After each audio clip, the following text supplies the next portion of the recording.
Ինչու և ինչպես են մեզ շարունակաբար խաբում։ Պատմելու եմ մեր պետությունը քայքայող քարոզչական օրակարգերից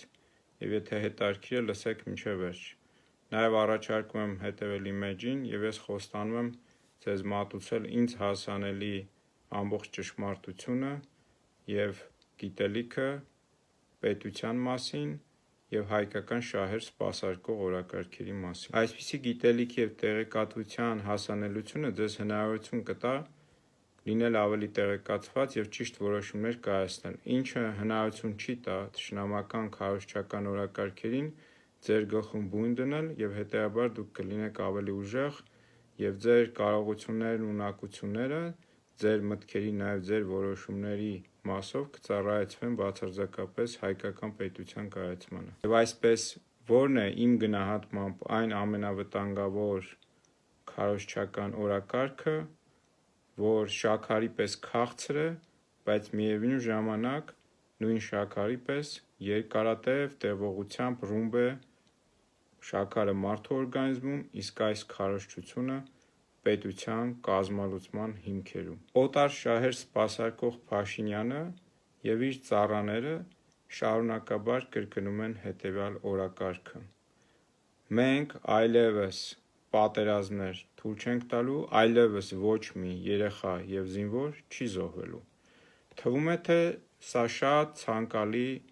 երևույթ է, թվում է, թե սա շատ նորմալ քարոզչական օրակարգ է, որը իշխանությունը տանում է։ Բայց եկեք տեսնենք, թե որն են սրա վտանգավորությունը և բերեմ մի քանի օրինակներ, որպեսզի ավելի պարզ լինի, թե ինչի մասին ենք խոսում։ Եկեք պատկերացնենք, որ բժիշկներից ոմանք կսկսեն զբաղվել քարոզչությամբ և կասեն, որ այսուհետ բժշկական ծառայություններ մատուցելիս ոչ մի բժիշկ չպետք է մահանա, ոչ մի բժիշկ չպետք է առողջության վնաս ստանա և ոչ մի համավարակ օրինակ չպետք է լինի։ Պատկերացրեցիք, չէ՞, սա պատկերացրեցիք ինչ աբսուրդ է հնչում։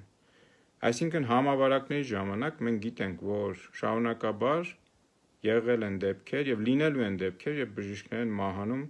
իրենց պարտականությունները կատարելիս, այսինքն մարդկանց ծառայելիս, մարդկանց ծանր վիճակում օգնելիս։ Մեկ այլ օրինակ բերեմ, պատկերացրեք, որ փրկարար ծառայության աշխատակիցները ինչ-որ պահի ինչ-որ մարդիկ որոշեն քարոզչությամբ զբաղվել և ասեն. այսուհետ որևէ փրկարար չի մահանալու և փրկարարների աշխատանքի էությունը պատկերացնելիս բոլորս գիտենք, որ լինում են տարերային աղետներ և փրկարարների դերն է այդտեղ օգնել մարդկանց, փրկել մարդկանց կյանքեր և հնարավոր է, որ մահանան նաև փրկարարներ։ Մեկ այլ օրինակ բերեմ, եկեք պատկերացնենք, որ ներքին կյանքում անվտանգության երաշխավոր ոստիկանությունը ինչ-որ պահի ինչ-որ մարդիկ քարոզչություն կանեն, կասեն այսուհետ ոչ մի ոստիկան չի մահանալու, չպիտի մահանա և ոչ մի հանցագործություն չպիտի լինի։ Աբսուրդ է, չէ՞ հնչում։ Ոստիկանի ծառայության նպատակն էլ ո՞րն է։ Մարդկանց կյանքի, ազատության, սեփականության իրավունքի պաշտպանությունը և այդ ծառայության ընթացքում հազար ու մի բան է լինում, տերորիստական ակտեր, մարդկանց կյանքերի ունեցվածքի նկատմամբ ոտնձգություններ և ոստիկանի դերակատարումն է պաշտպանել, ինչպես նշեցի, այս երեք իրավունքները։ Եվ հետևաբար այդ ընթացքում իրենց ծառայությունը կատարելիս հնարավոր է, որ նաև զոհվեն ոստիկաններ։ Հայաստանում նման դեպքեր եղել են, ես օրինակներ չբերեմ, բոլորդ գիտեք։ Հիմա պատկերացրիք, չէ՞, հիմա վերադառնանք իրենց բերած օրինակին, ինչ են ասում։ Ասում են այսուհետ ոչ մի պատերազմ չպիտի լինի, այսուհետ ոչ մի զինվոր չպիտի զոհվի։ Պատկերացրեցիք, չէ՞, դե հիմա բերեք հասկանանք զինվորի բանակի դերակատարումը ո՞րն է։ Բանակի դերակատարումը այն բերածս օրինակների դեպքում օրինակ բժշկությունը, հիվանդությունների դեմ հանրությանը ժողովրդին պաշտպանությունն էր, ոստիկանությանը ներքին վտանգներից պաշտպանությունը, փրկարար ծառայությունը արհավիրքներից պաշտպանությունը, բանակի զինվորի դերն էր արտաքին վտանգներից տեսակի ժողովրդի պետության պաշտպանությունն է։ Եվ հետևաբար մի կողմը չի որոշում պատերազմ կլինի, թե չի լինի, ինչպես որ մնացած երեք օրինակները, որ բերեցի, այդ բոլոր դեպքերում էլ մենք չենք որոշում տվյալ իրադարձությունը տեղի կունենա, թե չէ, կամ միայն մենք չենք որոշում, այլ կան այլ ուժեր, որ մեզանից կախված չեն։ Հատկապես պատերազմի դեպքում միայն մի կողմը չի որոշում, որ պատերազմ լինելու է թե չէ։ Եթե այդ մի կողմն է որոշողը պատերազմ լինելու թե չէ, այդ բացարձակ երաշխիքը կարող է տեղի ունենալ միայն այն դեպքում, երբ այդ կողմը պատրաստվում է շարունակաբար հանձնվել, պատրաստվում է շարունակաբար զիջել,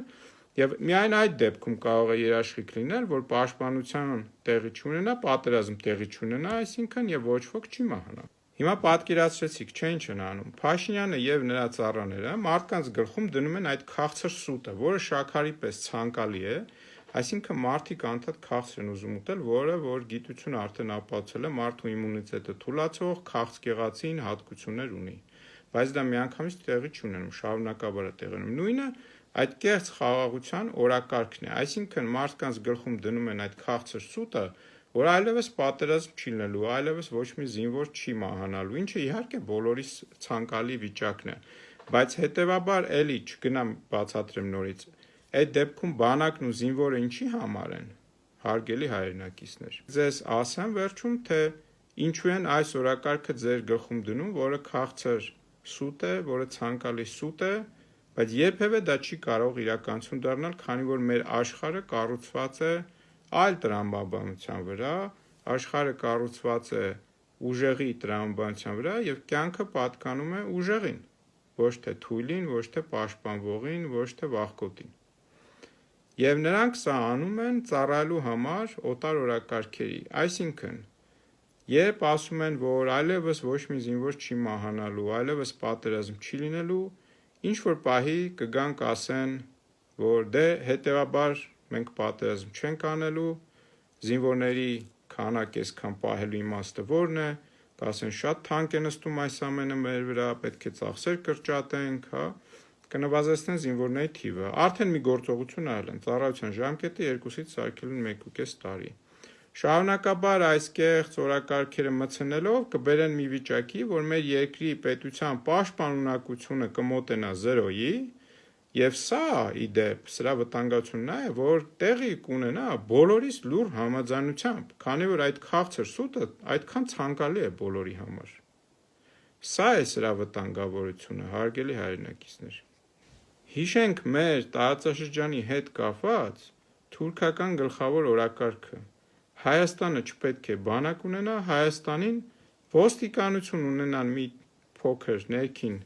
վտանգներից, իրենցից այսպես ասած պաշտպանելու բավական է։ Սա է իրական թուրքական օրակարգը։ Իսկ ինչու է սա թուրքական օրակարգ։ Որովհետև նրանք լավ գիտեն, որ ցեղասպանել են հայերին դիտավորությամբ, այսինքն դա տեղի չունեցել պատահական քաոսի հետևանքով,